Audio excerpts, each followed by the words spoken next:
Je dois avouer que j'admirais les premiers de classe. C'était incroyable. Je me disais, comment ils font? Ils ont une mémoire tellement grande. Ça leur permet de faire des citations dans les rédactions, de pouvoir recouper des informations pour les exposer, ou tout simplement de donner au professeur mot à mot ce qui avait été demandé.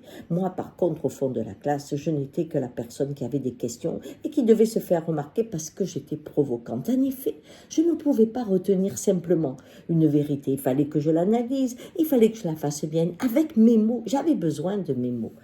Et je ne savais pas qu'à mon âge, j'allais me retrouver dans la même position. En effet, nous avons aujourd'hui l'intelligence artificielle qui touche à peu près tous les métiers. Hein? On voit que maintenant, pour les médecins, ça va être quelque chose de très important d'avoir cet assistant. Pour le moment, c'est un assistant qui peut analyser une situation avec des milliards d'informations. Vous imaginez un peu la différence. Alors, quelle place il va nous rester quand la politique, elle l'est déjà, la justice, la médecine, l'école seront tenues par ces mémoires gigantesques? Eh bien, il vous restera la place du dernier de la classe. Et n'oubliez pas, celui-là, c'est la question. Pourquoi? Parce que les autres sont des mémoires.